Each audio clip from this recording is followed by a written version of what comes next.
The beginning of month, part 2. Bible reading, Exodus 12:18 to 28.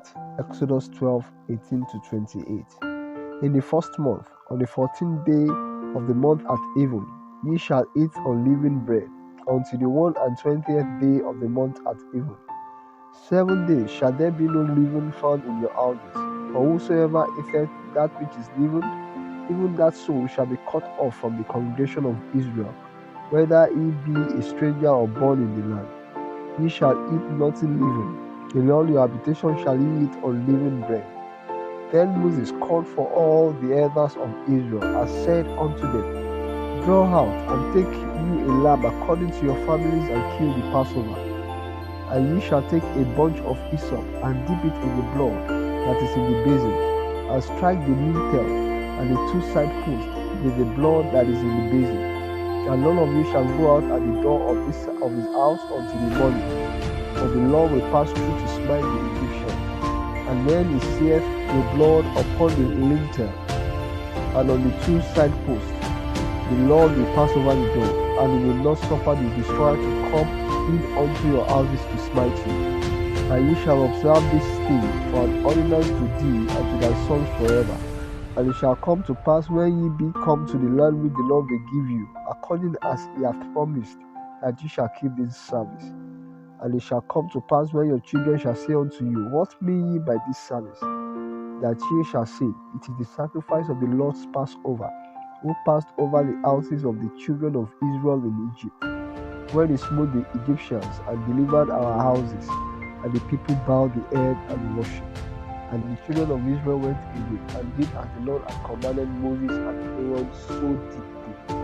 Memory verse, Exodus 12:20.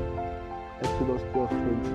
Ye shall eat nothing leavened. In all your habitation shall ye eat unleavened bread. The Bible says, A little leaven leaveneth the whole lump. Galatians 5:9. In this context, leaven symbolises sin. According to 1 Corinthians 5:7-8. 1 Corinthians 5:7-8. The leaven of sin is not necessarily a big substance like some may imagine. More often, it appears little and negligible, but has a deadly impact on the person's life and where he or she will spend eternity. What then is the leaven that all children of God must not eat, even in this dispensation of grace? The simple answer is the leaven of sin. And this includes everything that can cause spiritual pollution. This is further explained in 1 Thessalonians 5:22, 1 Thessalonians 5:22, where we were warned to abstain from all appearances of evil. For us to truly live as God's people this year, we must not keep the company of sinners, according to Psalm 1:1. Psalm 1:1.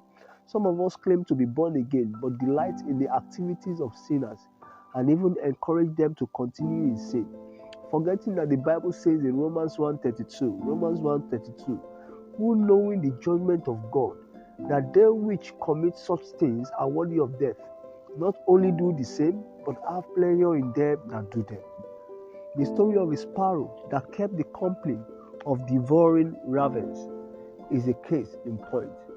When he was eventually caught, he tried to convince the farmer who caught him with them that it was not a raven, but the farmer said, You are judged by the company you keep. Many innocent sisters became victims of rape because they had been keeping the company of ladies of easy virtue. More often than not, they are lured by their so-called friends to attend parties where they fall into the hands of human ravens. This is the reason the Bible says that we should not be unequally yoked together with unbelievers.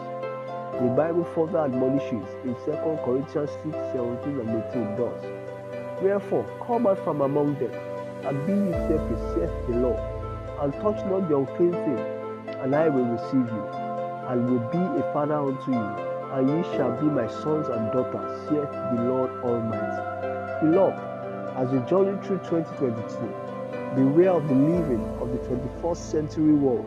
Abstain from all appearances of evil. Action point.